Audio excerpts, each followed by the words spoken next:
세상에 존재하라. 세상에 속하지 마라. 세상을 변혁하라. 똑똑한 바보들아 똑바로 바라봐. 캠프아골라 특집으로 함께하는 똑바똑바 15번째 이야기 시작합니다. 세상에 존재하지만 세상에 속하지 않고 세상을 변혁하기 위해 살아가는 비즈너리들과 함께 무엇을 어떻게 똑바로 바라보고 살아가야 하는지에 대해서 이야기를 나눠보는 비즈너리 팟캐스트 똑바똑바. 안녕하세요. 저는 늘 고은입니다. 똑바똑바 하이라이트 영상은 유튜브 똑바똑바 채널에서 보실 수 있습니다. 똑바똑바를 응원하신다면 팟빵과 유튜브에서 구독 버튼과 좋아요, 알람 설정 꼭 눌러주세요. 꾹꾹. 오늘도 신갈래 비즈너리 신비님, 유인드 비즈너리 유비님 나와주셨어요. 안녕하세요. 안녕하세요. 네, 반갑습니다. 네, 어서 오세요. 비전 MBA는 광야학교가 시작되었다고 들었어요. 광야학교는 그동안 6주 동안 비전 MBA에서 배운 것들을 가지고 스스로 점검하고 프로젝트를 정리하는 시간이라고 하는데요. 유비님, 광야학교가 시작되셔서 여유가 생기셨나요? 아니면 더 바빠지셨나요? 훈련생 중에 네. 혹시 찾아오시는 분이 계실까? 네. 네.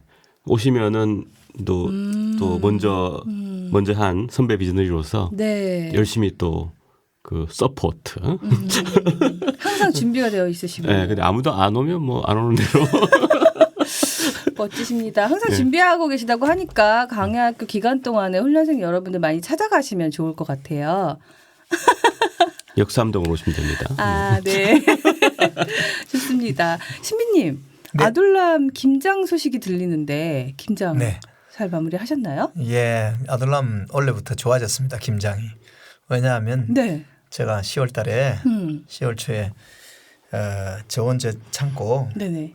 저온 냉장고, 그러니까 네. 저장고 큰 것을 만들었거든요. 그래서 뭐냐면 우리가 땅 속에 있는 토굴 저장고도 있을 뿐만 아니라 네, 그거 있으시잖아요.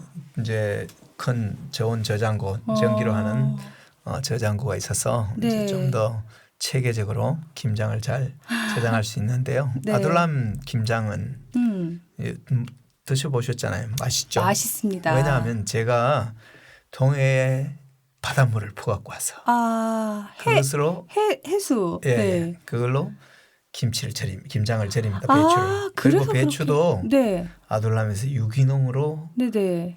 어떤 화학제를 쓰지 않는 키우신 거. 키운 거 네. 직접 그렇게 저희가 네. 김장을 하기 때문에 네네. 아주 맛이 좋습니다. 비전 MBA의 점심시간에 아둘람 김치를 맛볼 수 있어요. 그래서 네, 제가 그 그럼요. 맛을 알죠. 지금도 뭐냐면 지금 드시는 거는 네. 작년에 담궜던 네, 그쵸. 뭐냐면 이 묵은지인데 아주 싱싱하게 맛있어요. 맛있습니다. 아, 갑자기. 김치에, 네. 해수로 이번에도 절여서 무사히 김장을 마치시고. 그리고 저온 해수뿐만 아니라 창고에. 네. 해수만으로는 다 하면 조금 간이 부족해서 네. 저희 아둘람에 10년 동안 간수를 뺀 네. 저희 한국 천일염들이 많이 있어요.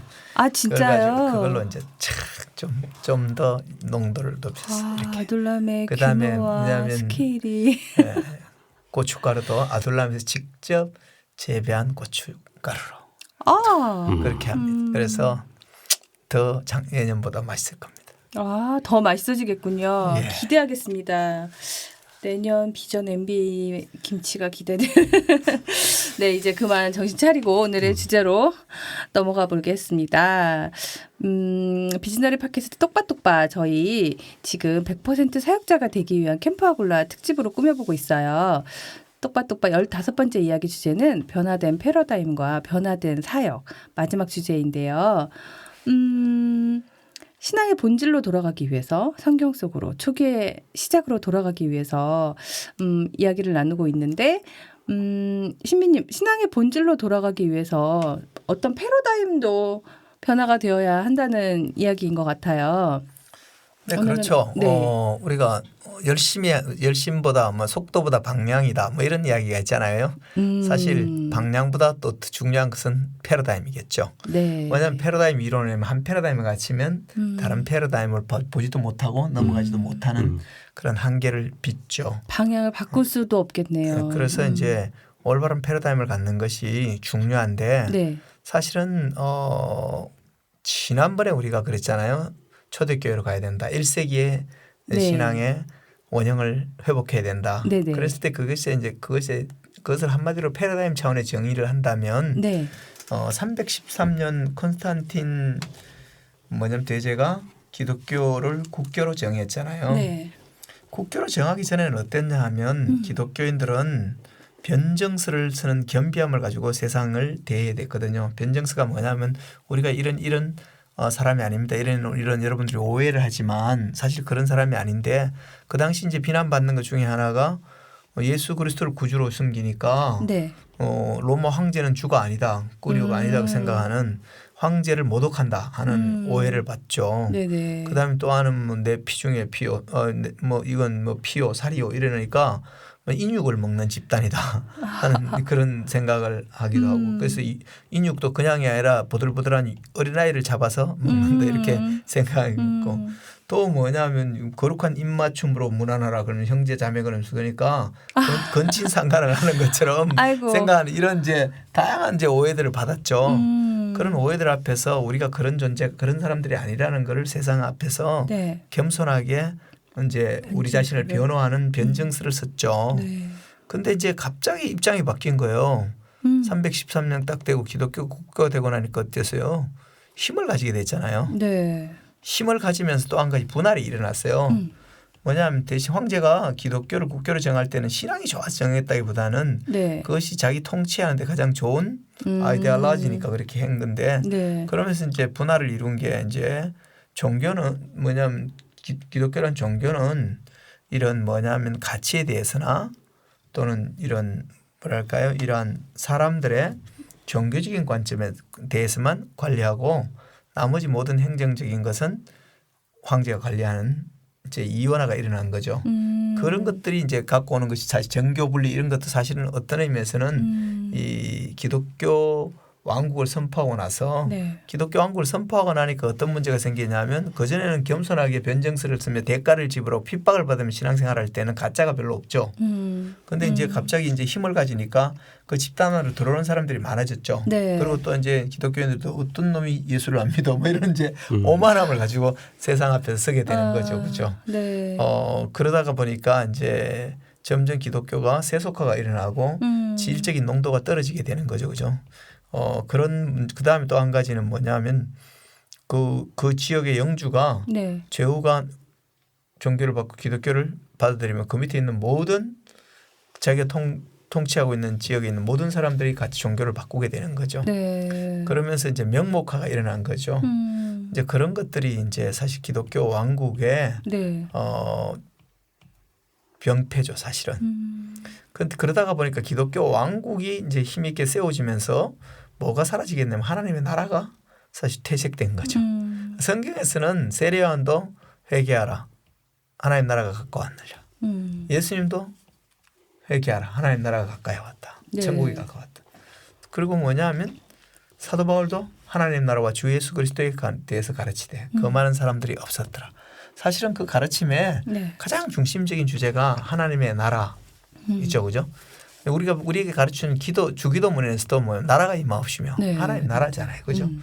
그런가 하면 크리스찬들이 대부분 기억한 팔복에서도 보면 첫째가 뭡니까? 심령이 가난한 자는 복이 있느니 천국이 저희 하나님 나라가 저희 것이다. 여덟째 복. 의를 위해 핍박을 받은 자는 복이 있느니 천국이 저희 것입니다. 하나님 나라에 대한 얘기 주제가. 네. 다 하나님 나라에 대한 주제로 가득 차 있는데 하나님 나라는 이야기는 가끔 양념으로 스쳐 지나가며 있지만 사실 그것이 메인 주제가 안 돼버린 거죠.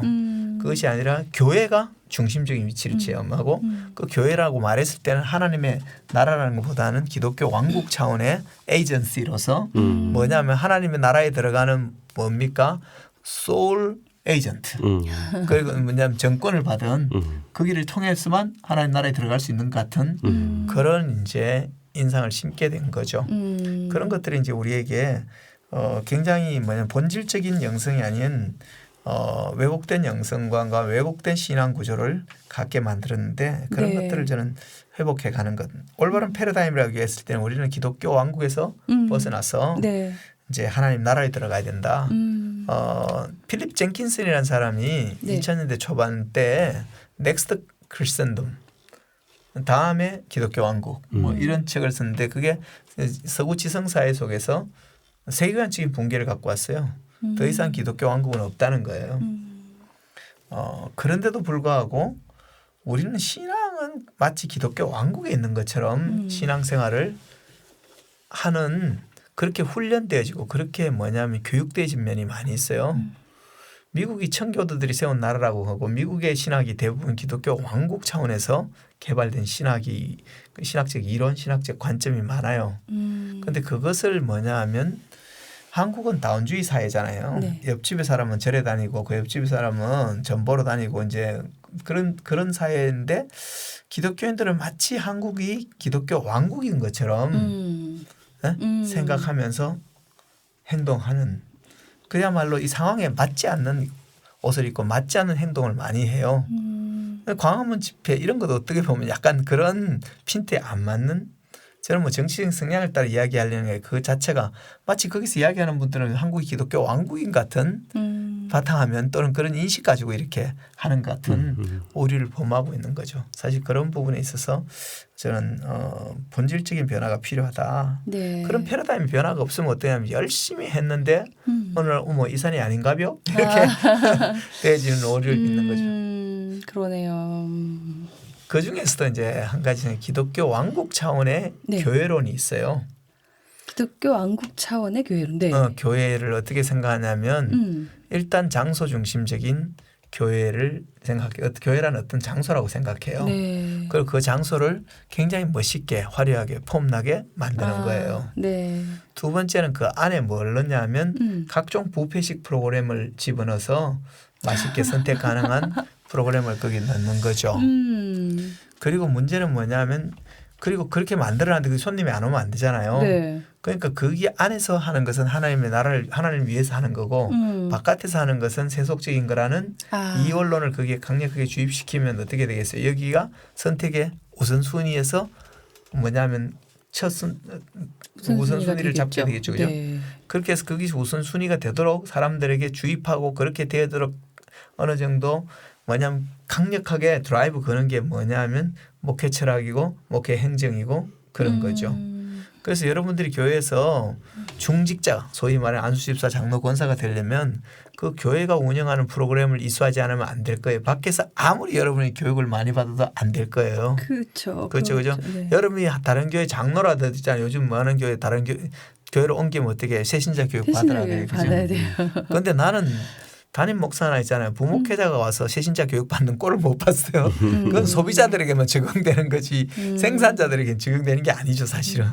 그런 점에 있어서 그렇게 이제 일단 예배당을 폼나게 그 안에 각종 프로그램을 넣고 세 번째는 거기가 뭐냐면 마일리지가 더블 포인트로 쌓이는 곳이고 딴 데는 마일리지가 없는 곳으로 이렇게 하는 것이 기독교 왕국의 교회론의 핵심이에요. 이제 그렇게 할 때 뭐가 일어나냐면 환원주의라고 이야기하는 즉 세트장화된 신앙생활을 하게 되는 거죠. 실제 사회 속에서 신앙생활하는 것이 아니라 예배당이란 공간 안에서 신앙생활하는 것이고 예수를 믿는 사람들 안에서 신앙생활하는 세트장화된 이제 신앙관과 또 한 가지는 뭐냐면 소위 말하는 이원론.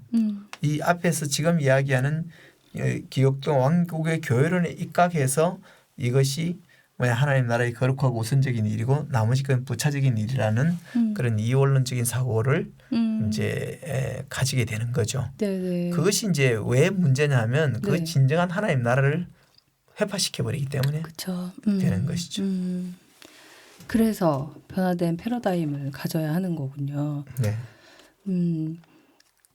그래서 저희가 오늘 변화된 패러다임과 변화된 사역이라는 이야기를 할 건데 몇 가지 주제를 가지고 아마 캠프아골라 주제 7가지인 것 같아요. 예배자로서의 삶, 배우는 자로서의 삶 이렇게 주제들을 가지고 말씀해 주실 건가요? 아니요, 뭐 그럼 뭐 지난번에 우리 유비님께서 뭐 한 2주 전에 이걸 다 이제 시작할 때 헤드라인으로 이야기를 했기 때문에 저는 이제 또 목에 칼이더라도 제방은 안 돼요. 네. 그런데 이제 저는 깊이 이렇게 생각해봐요. 네. 예수님이 우리에게 주시기를 원하는 것과 우리가 받는 것 사이 기대하는 것 사이 괴리가 좀 많이 있다고 생각해요. 예수님은 이렇게 내가 온 것은 양으로 생명을 얻게 하고 더 풍성히 얻게 하려 함이라 그랬거든요. 네. 그것을 교회는 어떻게 이렇게 많은 경우에 이렇게 해석은 노골적으로 안 하지만 생명을 얻게 하고 구원의 확신을 가지고 더 풍성한 생명은 뭐냐 하면 경제적으로 복받은 것 이렇게 생각하는 것 같아요. 그런데 사실은 그것이 예수님이 주기를 원하는 것하고는 좀 괴리가 있죠. 그렇죠. 더 풍성한 생명을 얻는다 그랬지 더 풍성한 소유를 그러네, 얻는다 그러지 않았는데 이 네. 생명을 거의 소유로 치환시키는 자동적인 뭐냐면 번역기가 있는 것 같아요. 그런데 사실은 많은 게 우리가 생각해 봅시다. 더 많은 소유를 위해서 생명이 더욱더 축소되는 많은 사람들을 봐요. 저는 매달 암 캠프를 하는데 그분들이 좀 덜 벌어서 있잖아요.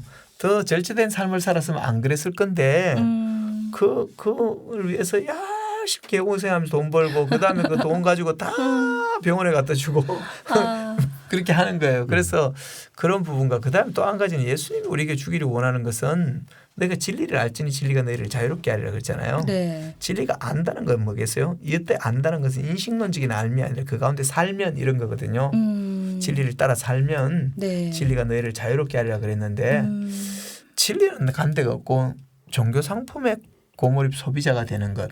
종교 상품을 얼마나 뭐냐 하면 많이 소비했는가 네. 하는 관점을 생각하고 신앙생활 오래 하면 자유로워지는 것이 아니라 더 통제되는 것 같아요. 거룩한 형태가 있다고 생각하면서 자기를 거기에 막 맞추려고 하고 또 다른 사람도 그 관점에서 아유 저 사람은 11조 하는 사람이야. 저 사람은 주일성을 잘하네. 저 사람은 담배도 아직 못 끊었어.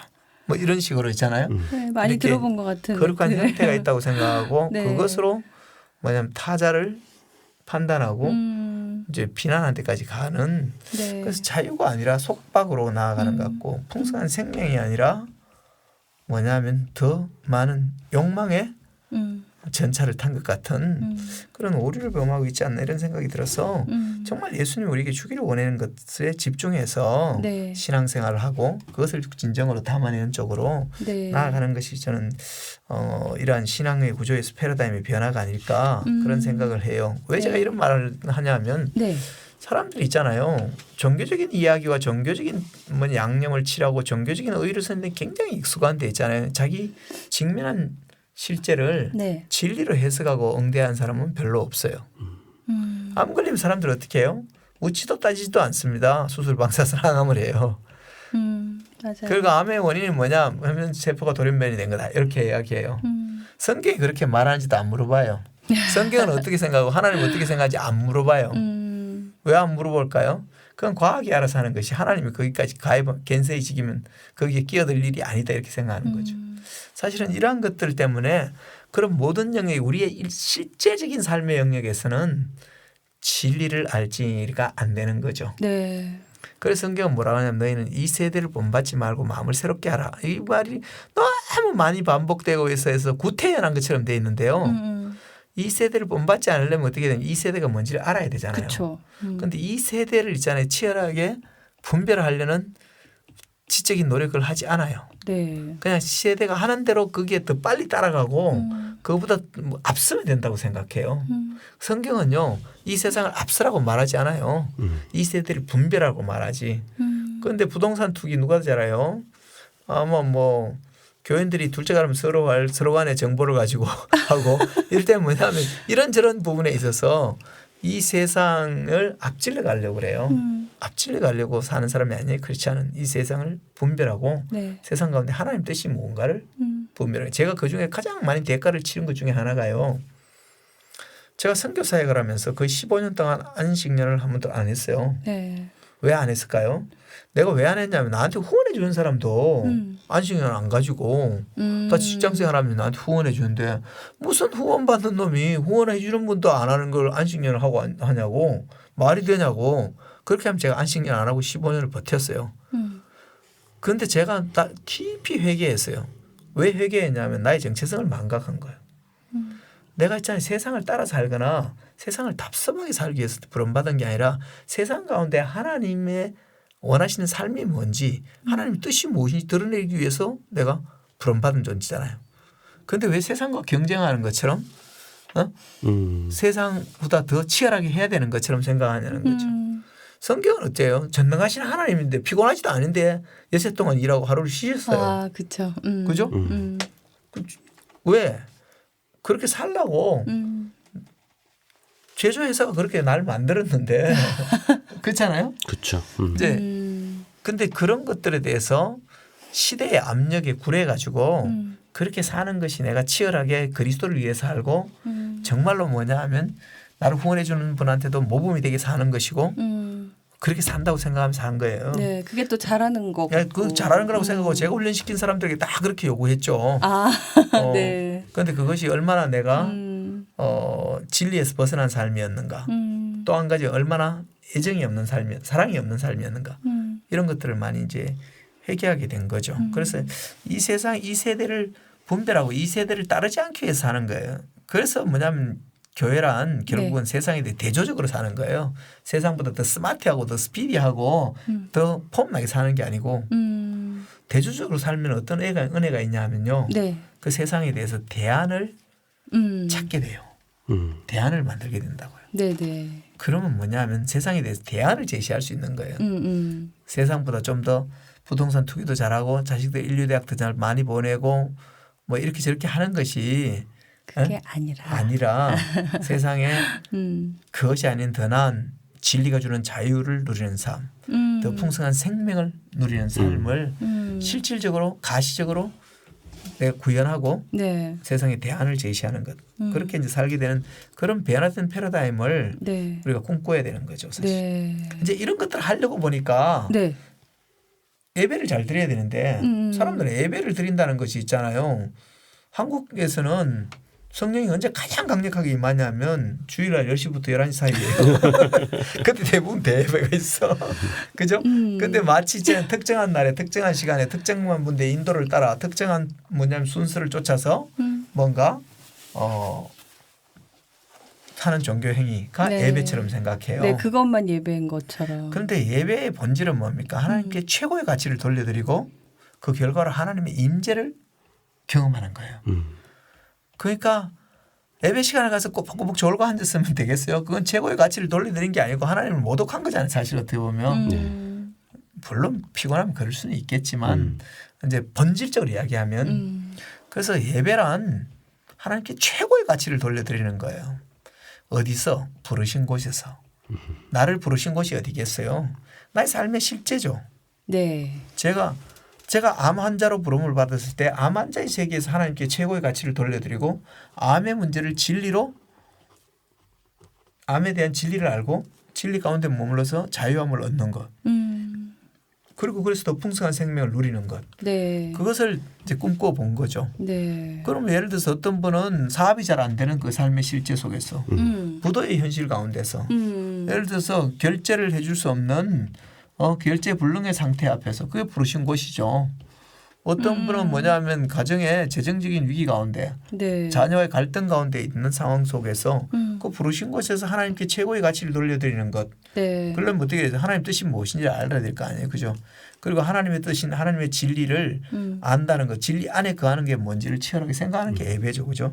그래서 저는 뭐냐면 형식적이고 규범적인 예배가 아니라 본질로서 예배가 회복되어지고 그 본질의 예배를 잘 드리는 예배자의 삶이 우리 안에서 일어나야 된다는 것이죠. 네. 그리고 이제 배우는 자로서의 삶에 대해서 이제 잘 배워야 되죠. 그죠? 우리가 잘 배우려면 어떻게 되겠어요? 잘 가르칠 생각하면 잘 배우게 돼요. 내가 가르칠 생각을 하면서 배우면. 그렇죠. 네. 뭐냐면 배운다는 것이 수동적인 있잖아요. 행위가 아니고 가장 적극적인 행위가 되도록 하면 잘 배우게 돼요. 어떻게 제주지에 대해서 내가 가르치려고 그러면 어떻게 될까? 그래서 우리 캠프 아골라에는요. 네. 강의는 조금밖에 안 하고요. 대부분 각자 자기들이 설교도 하셨죠. 그죠? 네네네. 설교도 맞아요. 그다음에 자기가 다룰 수 있는 주제에 대한 강의도 하고 맞아요. 자기가 중요하게 생각한 책에 대해서 발제도 하고 하잖아요. 그죠? 네. 대부분 여러분 비전 MBA 때는 좋은 강사들이 많이 와서 강의했지만 그거보다 캠프 아골라 때 평가가 더 좋아요. 참석자들. 왜냐하면 그쵸. 자기가 해봤기 때문에. 그래서 이제 배운다 그런 것이 수동적이고 일방적으로 행하는 것이 아니라 내가 능동적이고 뭐냐면 이 상방 간에 소통하는 것으로의 배움. 가르치는 자의 삶에 있어서 가르친다는 것이 있잖아요. 지식이나 정보를 전달하는 것이 아니고 네. 삶을 쉐어링하는 거예요. 나를 본받으라 말할 수 있도록 내 자신이 준비되어지고 그것 네. 자체가 가르치는 것이죠. 이거 되게 어려울 것 같아요. 그럼요. 우리는 의사소통하지 않을 방법이 없거든요. 그렇죠? 네네네. 지금 저 양비님 써서 굉장히 지루하게 빨리 끝내주고 이렇게 하고 있는데 의사소통이 되고 있잖아요. 자, 그쵸. 보세요. 말 한마디 안 했는데 의사소통이 되는 거죠. 우리는 의사소통하지 않을 방법이 없어요. 그런데 문제는 뭐냐 하면 내 존재 자체가 가르치는 걸 수도 있어요. 메시지를 전달하는 거기 때문에. 그런 점에서 그런 점에서 우리가 우리는 말하지 않을 재간이 없고 소통하지 않을 재간이 없는데 뭐냐면 난 삶의 모범으로서 나를 본받은 자가 되라고 말할 수 있도록 내 자신이 가르친 자로 선다는 것이죠. 그리고 이제 생활인으로서의 삶에 대해서는 네. 저는 그렇게 생각해요. 뭐 이렇게 저렇게 잘 살아가 아니라 언제든지 어느 때든 우리 가정을 오픈해 갖고 다 보여줄 수 있으면 돼요. 생활인으로서의 자세는 가정을 오픈해서 보여줄 수 있는 걸. 저는 예를 들어서 거예요? 뭐 주례를 자주는 안 쓰지만 가끔 쓰는데요. 네. 저는 제가 주례를 쓰는 분들에게는 그 두 사람은요 저희 집에 와서 1박 2일을 같이 지냅니다. 저는 저희 집을 다 보여줘요. 우리 자녀들을 어떻게 키우는지. 그다음에 그 안에서 어떻게 뭐냐면 가정생활하는 경제적으로 어떻게 하고 성생활은 어떻게 하고 다른 확대된 가족 그러니까 친가 처가와 어떤 관계라든지 이런 것들을 다 보여줍니다. 문제는 뭐냐 하면 이론적으로 잘 가르치는 것이 아니라 네. 삶을 오픈해서 그것들을 나눌 수 있는 것 그런 것들이 필요한 거죠. 이제 직업인으로의 삶에 대해서는 이 캠프 아굴라에서 다루는 주제는 아니지만 비전 네. MBA 주로 다루고 있지만 핵심적인 테마는 딱 두 가지가 있다고 생각해요. 역량으로 말할 때 실패하지 않기 위한 습관을 어떻게 형성해 네. 가느냐. 그다음에 성공할 수 있는 역량을 어떻게 함량해 가고 그것을 탑재해 가는 내 삶에 그런 주제에 대해서 함께 이제 생각해 보는 것이고요. 네. 이제 사역자 그랬을 때 사역이라는 단어를 이렇게 가만히 보면요. 네. 종교적인 활동을 할 때 사역이라는 단어를 쓰더라고요. 종교적인 뭐 직업을 가진 사람이거나 또는 그 언저리에 있는 사람들이 제가 요즘 사역이 많았어요. 뭐 이러는데 꼭 문제 목회자가 아닌데도 그렇게 말해요. 교회가 시킨 일을 할 때는 사역이라고 생각하고요. 그게 문제는 뭐냐면 기독교 왕국의 교회론에 충실한 사람이에요. 사실은 그것은 진실한 건 아니에요. 세례요한이 아까 이야기했듯이 주의 길을 곱게 하라고 하는 거예요. 예수님 뭐예요? 아버지께서 내게 하라고 주신 일을 내가 이루어 아버지를 세상에서 영화롭게 했다. 네. 하나님이 시킨 일을 해서 하나님을 영화롭게 하는 게 사역인 거예요. 그것이 있잖아요. 택배 하시는 분은 택배를 잘하는 것이 될 수도 있고요. 맞아요. 청소를 하시는 분은 청소를 잘하는 것이 될 수도 있고요. 그런 겁니다. 예를 들어서 옷 장사가 옷을 있잖아 한 벌이라도 팔아먹을 거고 막 그렇게 할 때는 아니지만 그 사람의 존엄함과 그 사람의 있잖아요 본래적인 아름다움을 가장 돋보이게 해준다면 사역일 수 있는 거죠. 네. 그래서 이제 그런 사역자로서 사역의 가장 본질은 네. 예수님을 향한 접근성을 확보해 주는 거거든요. 사람들이 네. 예수님께 오게 편하게 해주는 게 사역이에요. 네. 설교를 하든 있잖아요. 성경 공부를 하든 전도를 하든 그뿐만 아니라 물건을 팔더라도 네. 다른 사람 다 저렇게 하는데 당신은 왜 그렇게 하냐. 그 예수님을 향한 접근성을 낳는 것. 그렇죠. 그냥 뭡니까 모든 사람들에게 겸손하고 사랑과 선행을 하고 그래서 구원의 도리에 대해서 묻는 사람에게 항상 말할 것을 준비하라고. 그래서 의문을 갖게 만드는 게 최고 좋죠. 이제 그게 식상하게 하는 것보다 네. 의문을 갖는다면 훨씬 더 나을 수 있겠죠, 그죠? 다른 사람들 다 그렇게 하면 당신은 왜 그렇게 합니까? 당신 바보입니까? 이럴 때 사실은 제가 바보죠. 예수 바보예요. 이렇게 한다든지 이럴 수 있는 거죠, 그죠? 그런 걸 이제 사역의 본질에 들어가면 네. 저는 뭐냐면 사역이 그렇게 보링하거나 내 종교를 팔아먹으려는 있잖아요. 영업사원처럼 딴 사람들을 강매하려는 그런 생각을 안 갖게 될 거라고 생각해요. 사역을 할 때 나는 가진 가장 기본적인 생각은 나는 언제나 누구를 만나든지 그 사람에게 하나님의 기회가 되겠다. 저 사람 삥땅 치거나 저 사람 통해서 이용하겠다. 저 사람에게 뭔가 도움을 받겠다. 그게 아니라 내가 어떻게 저 사람에게 제공되는 하나님의 기회로 저 사람을 만날 건가 이 생각을 하면 그 자체가 사역이죠. 네. 그러네요. 예를 들어서 뭐 파출부를 하러 가도 그렇고요. 물건을 팔러 가도 그렇고요. 뭘 뭐 배달하러 가도 그렇고 그 사람에게 하나님의 기회로 내가 작동하는 삶을 살겠다.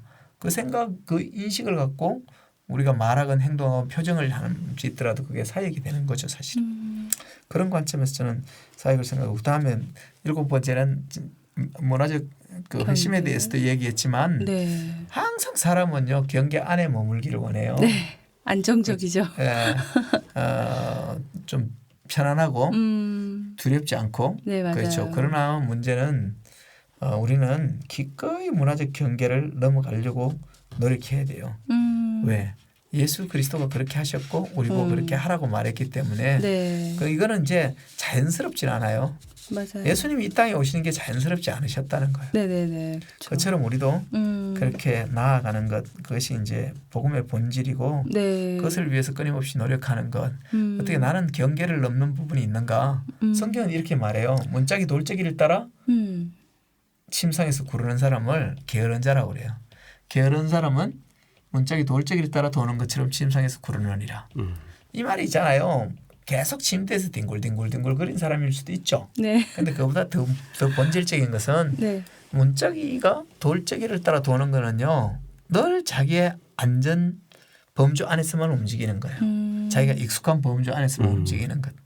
복음은 그런 게 아니라는 거예요. 그것을 뛰어넘는 것.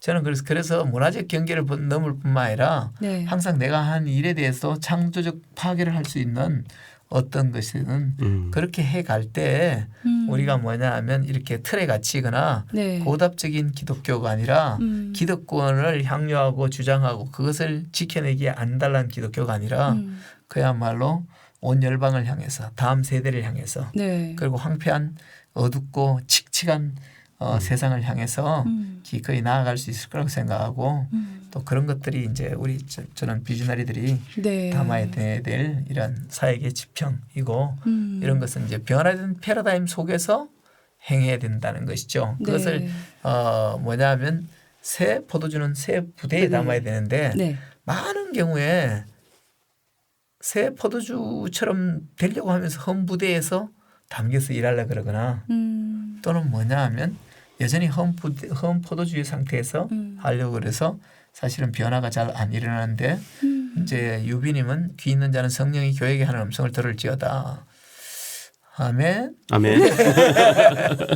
또한 너에게도 그러하니라. 그렇습니다. 네. 예, 저는 뭐 그것이 이제 비즈나리가 추구해야 될 이러한 새로운 패러다임, 새로운 사역에 대한 생각이라고 생각하고요.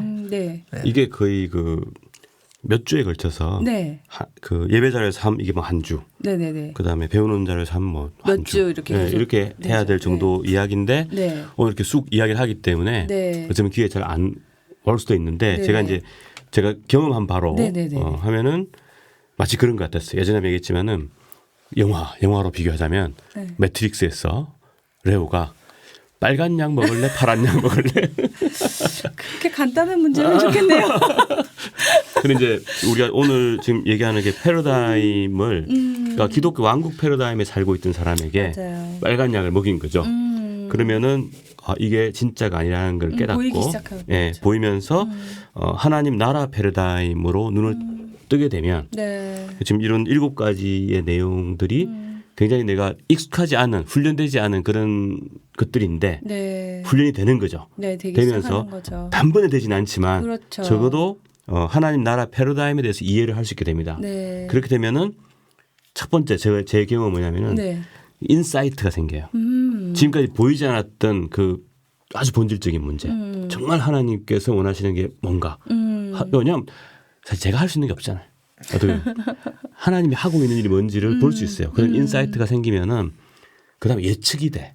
아. 왜냐하면 이게 이 방향이 맞으니까 네. 그 다음은 어떻게 갈지가 보이잖아요. 아, 진짜요? 또 알려주시니까 항상 알려주세요. 성령님께서는 알려주시니까. 그게 우리가 예지력. 예지력인가요? 예지력입니다. 포사이트. 네, 포사이트라 해서 네, 네. 그러면은 어떻게 될지를 알잖아요. 그래서 저 같은 경우는 그 가서 기도하는데 그 앞에 나와 있는 청소년들. 네, 저 큰애가 중2거든요. 네. 중2. 벌써 중이에요. 집이 사찰로 바뀌었어요. 중이 있어요. 아. 네. 주로 하는 게 무건 수행이지. 그렇죠. 무거운 수행하고. 예. 근데 그 아이들 보면서 생활하는 건 너무 불쌍해요. 맨날 공부해야 돼. 맞아요. 끝이 없어. 그러니까 이 정도면 충분히 공부 잘하는데 더 잘하는 애들이 있는 거야. 근데 그거는 어떻게 해결할 수 없는 그런 문제들이에요. 그걸 어떻게 그걸 다 해결을 해. 근데 그러면 아이디어가 생겨요. 이 문제를 어떻게 해결할 것인가. 그러니까 왜냐하면 하나님께서 어떻게 해 가시는지를 예측이 가능하기 때문에 네. 그럼 거기에 대해서 편성해서 내가 할 수 있는 일거리가 생겨요. 네. 그러면은 그 다음부터는 그 일을 제가 추진력 있게 이제 물론 저의 어떤 자아의 이런 게 아니라 네. 하나님 방법으로 네. 해나갈 수 있는 그 기회를 잡을 수 있겠죠. 그런 것들이 어쩌면 하나님 나라를 살아가는 비즈너리들이 할 수 있는 일. 그렇게 따지면은 우리가 한 3주 전부터 네. 뭐 4차 산업혁명 시대에 1세기와 같은 기회가 왔다라고 하는 의미 자체가 바로 이런 우리 캠프 아굴라에서 배우는 패러다임이 바뀌어서 하나님 나라의 패러다임이 봤을 때 네. 완전히 새로운 형태의 사업 기회와 방향들이 나오는 것 같다 이렇게 생각합니다. 사업기업 방향도 그렇지만 막 여러 가지 그런 주제별로 다뤘던 뭐 생활인으로서도 그렇고 가르치는 자나 사역자로서 이렇게 살 수 있는 역량도 갖추고 비즈너리로서 살아갈 수 있게 되는 것 같아요. 네. 네, 오늘도 유비 적용님의 네. 적용 말씀 감사합니다. 이렇게 어느덧 1부 마무리할 시간이 됐어요. 이제 마무리하면 될까요, 신비님? 네. 네. 비즈너리 팟캐스트 똑바똑바 아굴라 캠프 아굴라 특집으로 변화된 교회, 변화된 사람, 그리고 변화된 패러다임과 변화된 사역에 대한 내용으로 꾸며봤는데요. 오늘은 그 마지막 이야기, 변화된 패러다임과 변화된 사역에 대해서 이야기를 나눠봤어요.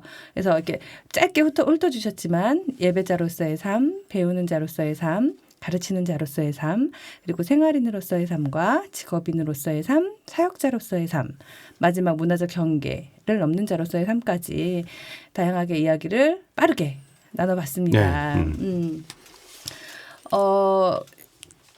이렇게 팟빵 내에서 이야기를 나누는데 시간의 한계가 있어서 더 깊이 나눌 수 없었지만 궁금하신 점이나 또 뭐 이렇게 관심이 있으신 분들은 500원.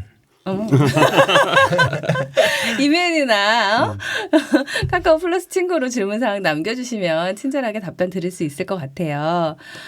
유비님. 똑바똑바 시즌 1으로 비즈너리에 대해서 다양한 이야기를 나누는 동안 함께해 주셨는데 네. 유비 적용님께서 이제 오늘 마지막 인사를 들으신다고 그렇죠. 들었어요. 시원섭섭하고요. 네. 네. 그리고 시즌 2에서는 네. 특별히 그 우리 하무분들 네네네. 네. 그렇죠. 또 이렇게 창조에 기반한 건강한 삶에 대해서 얘기하는 걸로 알고 있고 불행히도 시즌2 소개까지 이렇게 네. 네. 불행히도 제가 암 환자가 아니다 보니까 아직 그래서 시즌 2를 저는 열심히 경청하겠습니다. 왜냐하면 저는 이미 네. 그 하나 남도 하나 장만 못해가지고 장만 못했어. 제가 그때 몸이 굉장히 안 좋았을 때 네. 아마 그대로 내버려뒀으면은 아마도 뇌졸중이라든가 뭐 아니면 암이 그랬을 것 같아요. 네네네. 근데 그때 이제 신비님이 저를 보고 네. 뭔가 이렇게 보신 것 같아. 그래서 오라고 해서 그치 같이 가셨구나. 저 있었죠. 예. 그래서 간을 해독하고 네 맞아요. 그러면서 그때 깨달았죠. 이렇게 살아서는 안 되겠구나. 맞아요. 예, 그래서 암이 걸리기 전에 안 걸리게 해주신 감사드리고요. 저희가 영적 건강과 육체적 건강을 한시도 긴장의 끈을 놓으면 안 될 것 같아요. 아니 굉장히 좋은 교회, 막 멋진 교회, 뭐 목사님 너무 좋고 그런데도 이렇게 보니까 이건 잘 모르더라고. 네, 저는 시즌 1 끝나고 네. 2에서는 열심히 경청하겠습니다. 좋아요 꾹꾹 누르고요. 네. 네, 구독 계속 버튼 누르고 네네네. 끝까지 잘 듣겠습니다. 고맙습니다. 아니, 경청 말고 자주 오셔서 밥도 사주시고. 당연히 하죠. 그럼 물론이죠. 네. 네, 유비님의 유쾌한 리액션 덕분에 저도 더 편안하게 감사합니다. 진행할 수 네. 있었던 것 같아서 너무 감사했습니다. 이번에 시즌 1 경험 있으시니까 다음번에 유인도 비즈너리의 이야기로 한 시즌을 다시 꾸며서 저희가 다시 돌아오실 그날을 기대하고 있겠습니다. I'll be back. I'll be back. 네.